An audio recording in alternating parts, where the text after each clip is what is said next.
Dearest listeners, it is a truth universally acknowledged that the most passionate hearts often hide behind the coldest facades. Today, this author brings you the most deliciously ironic tale of a young lady who fell desperately in love with a poet's words, all while despising the very man who penned them.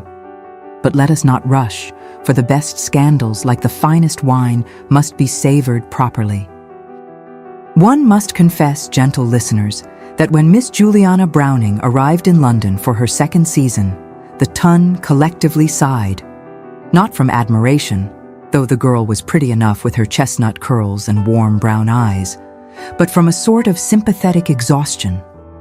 Here was a young lady so determinedly romantic, so thoroughly devoted to novels and poetry, that she had spent her entire first season comparing every potential suitor to the heroes of Gothic romance. Poor Lord Ashford had been dismissed for lacking sufficient brooding intensity. Mr. Carlyle had been found wanting due to an insufficient appreciation for Shakespeare's sonnets.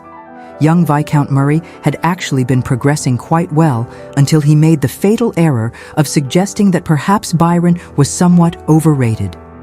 The look of horror on Miss Browning's face had become legendary among the debutantes. Her dear mamma, Mrs. Browning, had nearly despaired. The family was respectable but not wealthy, comfortable but not connected. They could not afford for Juliana to remain unmarried indefinitely, yet the girl seemed determined to wait for a hero who existed only in the pages of her beloved books. But here, dearest listeners, is where our tale takes its first delicious turn. For while Miss Browning was busy rejecting perfectly adequate suitors for their lack of poetic souls, the most unlikely poet in all of London was watching her with increasingly fascinated disapproval. William Harrington, Duke of Ravensdale, was everything Miss Browning claimed to detest in modern gentlemen. At 31, he was known for his stern demeanor, his dedication to parliamentary duty, and his complete absence of romantic sensibility. This author had once observed him actually yawn during a particularly emotional opera, and his response to a young lady's attempt to discuss Wordsworth had been to inquire whether she had any thoughts on the Corn Laws instead. The Duke was handsome in that severe way that made young ladies both nervous and intrigued. Dark hair always perfectly controlled, gray eyes that seemed to see through frivolity to disapprove of what lay beneath, and a jaw that appeared to have been carved from disapproving marble. He attended social functions out of duty, danced the minimum required to avoid giving offense, and never, this author means never, smiled at anything more frivolous than a successful vote in the House of Lords. Their first encounter of the season had been spectacularly disastrous. At the Pemberton Ball, Miss Browning, in raptures over a particularly lovely arrangement of roses and candlelight, had accidentally walked backward into the Duke while gesturing dramatically about the romantic atmosphere. The Duke's response to her breathless apologies and explanation about being transported by the beauty of the scene had been to suggest she might watch where she was walking, and that the candles were clearly a fire hazard.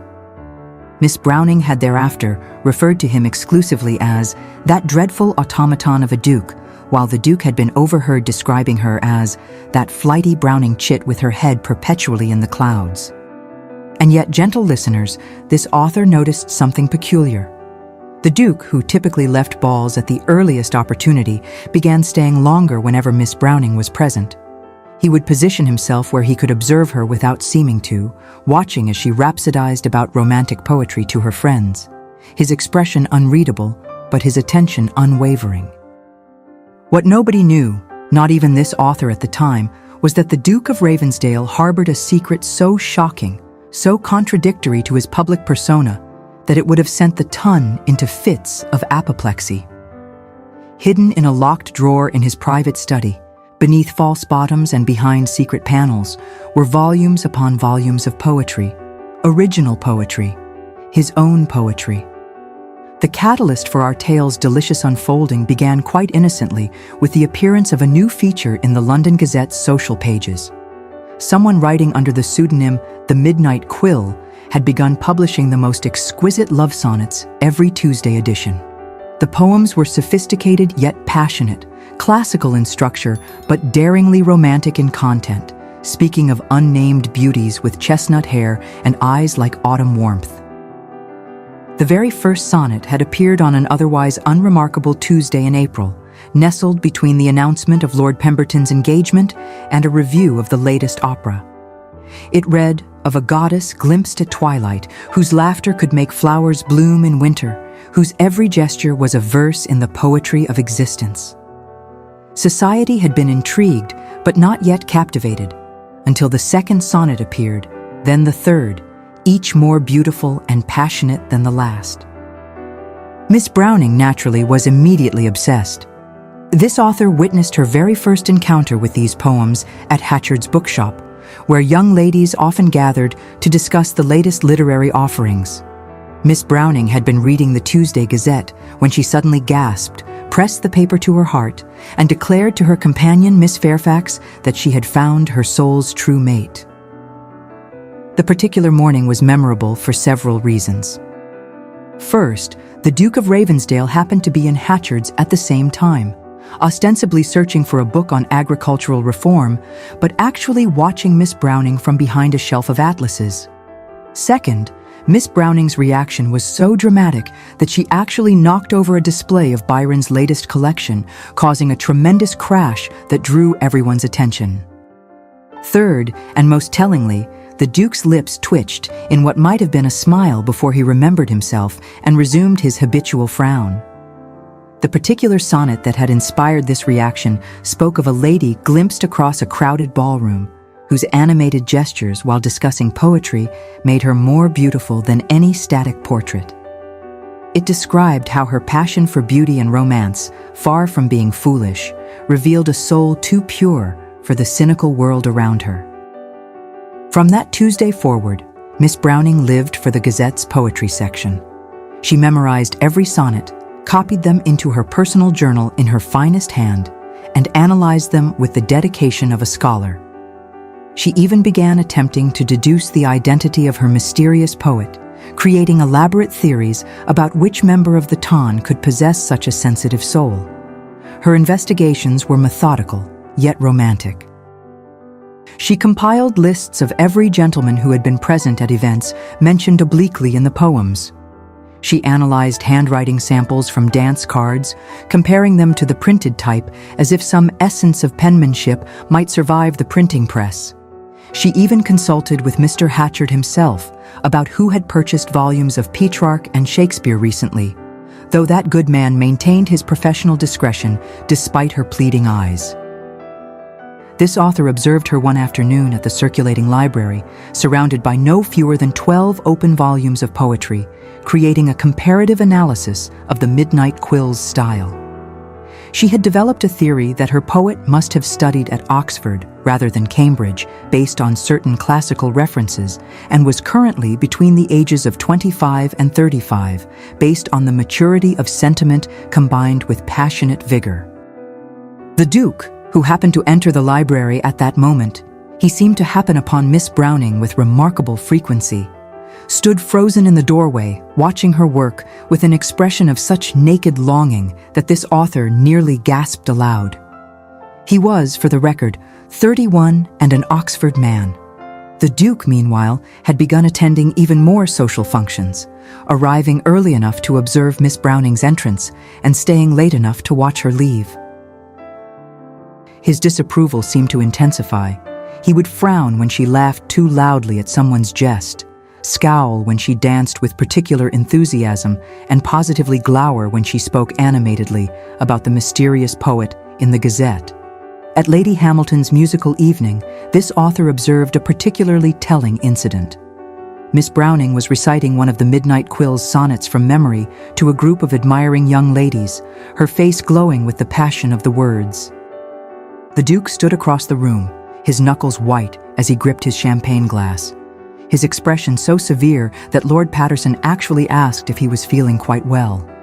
What made the situation even more deliciously ironic, gentle listeners, was that Miss Browning had developed very specific opinions about who her poet could not be. She declared to anyone who would listen that the poet was obviously someone sensitive and gentle, probably shy, certainly not one of those awful stern gentlemen who treated romance as if it were a contagious disease. She specifically cited the Duke of Ravensdale as the antithesis of everything the Midnight Quill represented. At Lady Morrison's tea, she expounded at length on this theory to a captivated audience of young ladies. The Midnight Quill, she insisted, must be someone who understood feminine sensibility, who appreciated beauty for its own sake, who would never dream of mentioning parliamentary procedure in the middle of a waltz, a direct reference to the Duke's unfortunate conversational choice during their single dance. She even created a satirical verse about what the Duke's poetry would look like if he ever attempted such a thing, featuring rhymes about tax reform and agricultural yields that had her audience in stitches. This author once overheard her telling Miss Fairfax that the Duke probably considered poetry a waste of paper that could be better used for parliamentary reports. The Duke himself was standing just behind a potted palm at the time, and the expression that crossed his face, part pain, part irony, part something this author couldn't quite identify, was absolutely fascinating. He actually swayed slightly, as if her words were physical blows, before composing himself and striding away with particular stiffness, even for him. As the season progressed, a most peculiar pattern emerged. The Midnight Quill's sonnets began to contain increasingly specific details that seemed to reference Miss Browning's activities. When she wore a gown of amber silk to the Ashford ball, the next Tuesday's sonnet spoke of autumn sunshine captured in silk. When she lost an earring while dancing too enthusiastically at the Pemberton rout, the poem that followed mentioned a jewel that could never match the brightness of its wearer's joy. But there were more intimate references that only the most observant would catch. When Miss Browning had spent an afternoon in Hyde Park reading beneath a specific oak tree, the next sonnet mentioned Daphne transformed into laurel, seeking shade beneath ancient boughs.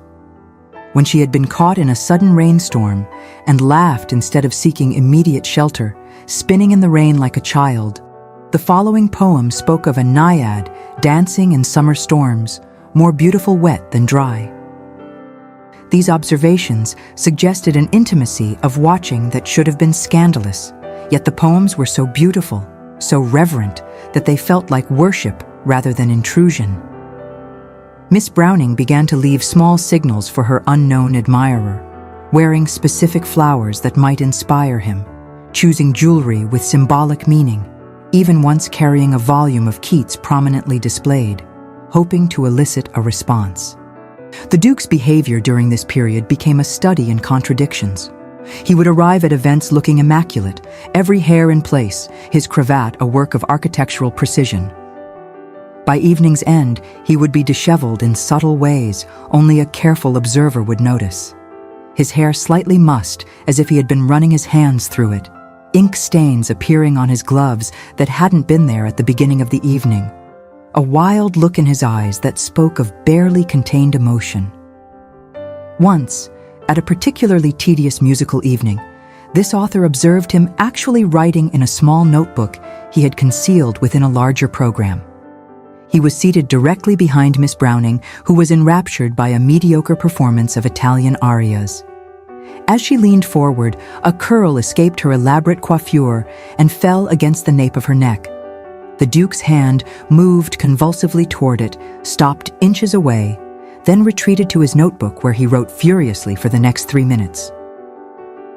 The following Tuesday's sonnet contained a stanza about a single curl that held more power than Samson's strength, more beauty than Helen's face. Miss Browning was in ecstasies. She was convinced her mysterious poet was watching her, that they were communicating through these public declarations.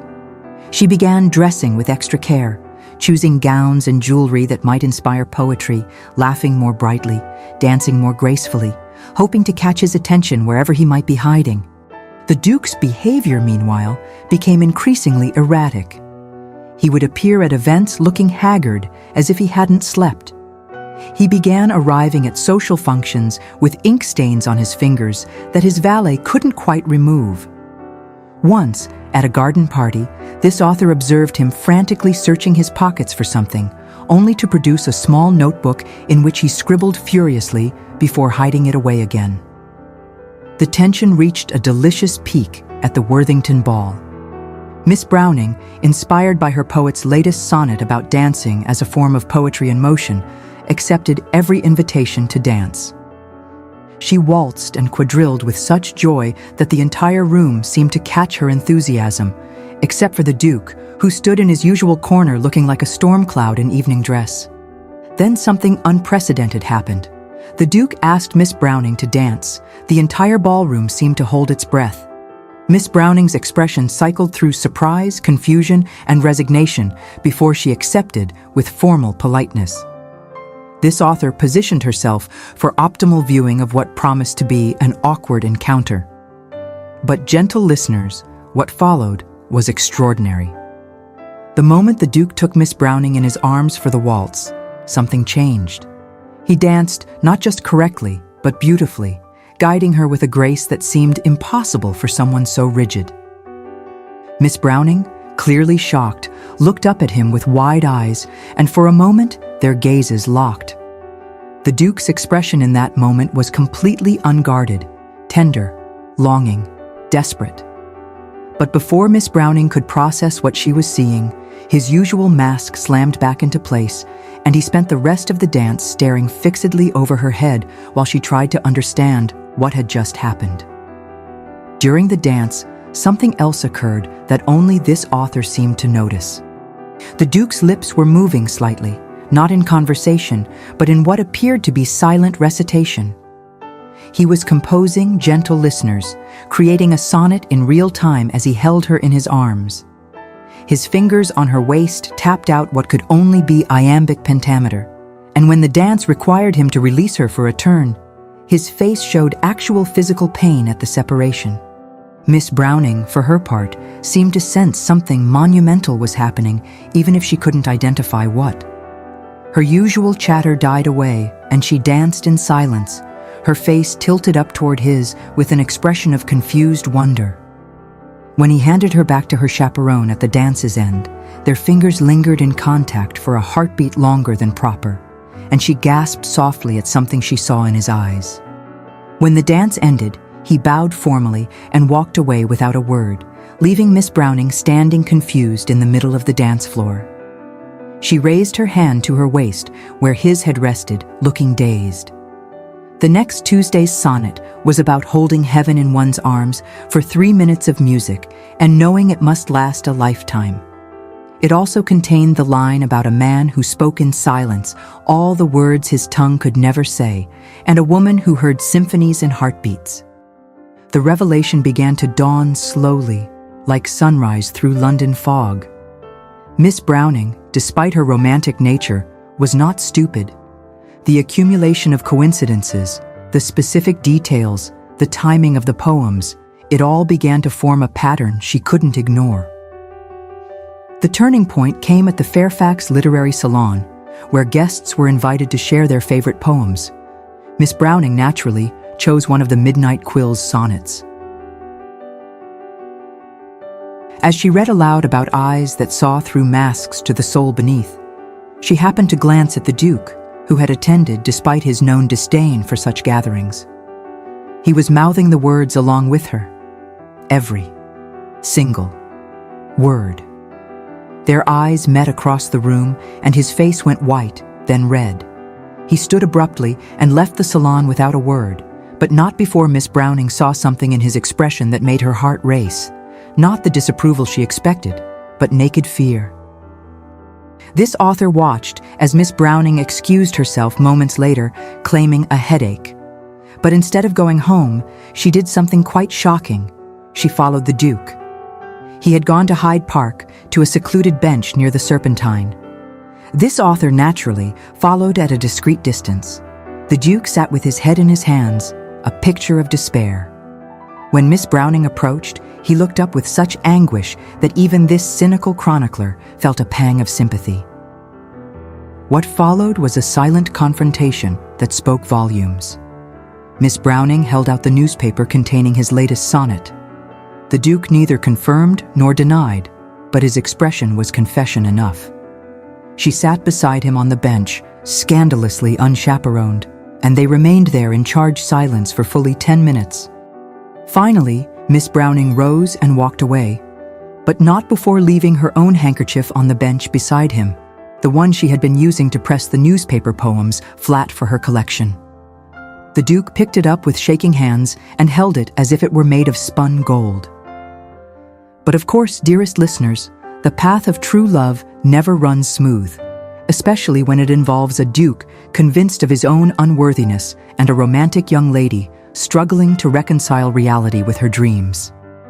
The Tuesday following their silent confrontation, no poem appeared in the Gazette, nor the Tuesday after that. Miss Browning grew pale and quiet, attending fewer events, dancing with no one. The Duke disappeared entirely from society, with rumors circulating that he had locked himself in his study and refused all visitors. The situation might have continued indefinitely in this tragic state had not an unexpected complication arisen. Lord Edgar Fitzgerald, a notorious rake with gambling debts and a desperate need for a wealthy bride, began circulating the rumor that he was the Midnight Quill. He had noticed Miss Browning's obsession and, with characteristic opportunism, decided to exploit it. He began courting her aggressively, dropping hints about his secret literary life and suggesting that only his deep feelings for her could have inspired such poetry. Miss Browning, heartbroken by the Duke's silence and confused by Lord Fitzgerald's claims, neither accepted nor refuted his advances. This author must report that watching the Duke when he learned of Lord Fitzgerald's deception was like watching a statue come violently to life. He appeared at White's looking murderous, and Lord Fitzgerald wisely decided to visit his estates in Ireland quite suddenly. But the damage was done. Miss Browning, now doubting everything, announced her intention to return to the country at the season's end, foregoing the final grand masquerade at Vauxhall Gardens. The Duke, meanwhile, began writing with a fury that required his butler to procure additional ink 3 times in 1 week.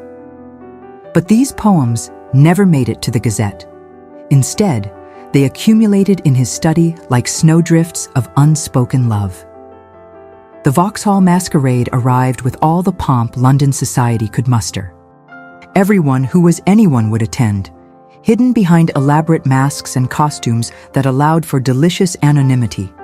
Everyone, that is, except Miss Browning, who had made her excuses and begun packing for her departure to the country. Or so society believed. This author, however, happened to observe a young lady in a simple silver domino and mask slipping into Vauxhall through a side entrance, moving with a familiar grace despite her attempt at disguise. Miss Browning, it seemed, could not resist one last evening in the world she was leaving behind. The Duke arrived openly, though he too wore a mask, a severe black creation that covered half his face but could not disguise his bearing or the intensity of his gray eyes. He moved through the crowd like a man on a mission, clearly searching for someone. The gardens at Vauxhall were illuminated with thousands of colored lanterns, creating a dreamscape of light and shadow. Musicians played from hidden grottos, and the combination of masks and moonlight made everyone beautiful and mysterious. It was, in short, the perfect setting for romance or heartbreak. This author positioned herself strategically near the famous statue of Handel, where many of the evening's dramas traditionally unfolded. And indeed, it was there that our 2 protagonists finally encountered each other. Miss Browning stood alone, watching the dancers with an expression of wistful sadness visible even beneath her mask. The Duke approached slowly, as if afraid she might flee. When he was close enough to speak privately, but still maintaining proper distance, he did something extraordinary. He began to recite a sonnet, not one of the published poems from the Gazette, but something new, something that made every word of his previous work pale in comparison. This author cannot do it justice, but it spoke of a man who had lived his entire life in winter until he saw her laugh at roses and candlelight. It described how her joy in simple beauty had taught him to see the world through new eyes, how her passion for romance had awakened a heart he thought dead. It confessed that every stern word had been armor against feelings too powerful to control, every frown a desperate attempt to hide a smile she alone could inspire. As he spoke, his voice grew stronger, more certain. Other masqueraders began to stop and listen, drawn by the raw emotion in his words. Miss Browning stood frozen, her hands pressed to her heart, tears streaming beneath her mask. When he reached the sonnet's final couplet, a promise that though he was unworthy of her dreams, he would spend his life trying to become the man her heart deserved, he did something that sent gasps through the assembled crowd. He removed his mask. The Duke of Ravensdale, that pillar of propriety and reserve, stood exposed before not just Miss Browning, but half of London society. His face showing every emotion he had hidden for months: love, fear, hope, and desperate vulnerability. Miss Browning's response was everything a romantic heart could desire. She reached up and removed her own mask, revealing a face transfigured by joy and understanding. Without hesitation, without thought for propriety or the watching crowd, she threw herself into his arms. The Duke caught her. Of course he caught her, and for a moment that seemed suspended outside of time. They simply held each other while the assembled ton burst into spontaneous applause. But the evening's revelations were not complete. The Duke, still holding Miss Browning, but now addressing the crowd, announced that he had been the Midnight Quill all along, that every word had been inspired by the extraordinary woman in his arms, and that he intended to marry her as soon as the banns could be read, unless she preferred a special license, in which case they would marry tomorrow. Miss Browning's laughter, bright and joyful, was answer enough. What followed was a waltz that this author maintains was the most romantic ever danced at Vauxhall. The Duke waltzed with the same unexpected grace he had shown before, but now his face was transformed by a smile that made him almost unrecognizable. Miss Browning glowed with such happiness that several young ladies were heard to sigh that poetry itself was dancing. The wedding, held 3 weeks later by special license, the Duke was taking no chances, was a literary affair. Instead of traditional vows, they each recited sonnets they had written for each other. The Duke's poem was published in a special edition of the Gazette, finally signed with his real name. It became so popular that young gentlemen throughout London began attempting poetry to win their ladies' hearts, with varying degrees of success. The Duke and Duchess of Ravensdale became one of society's most unexpectedly delightful couples. The Duke, freed from his self-imposed prison of propriety, revealed a wit and warmth that charmed everyone. He continued writing poetry, now openly, and his volumes became quite celebrated.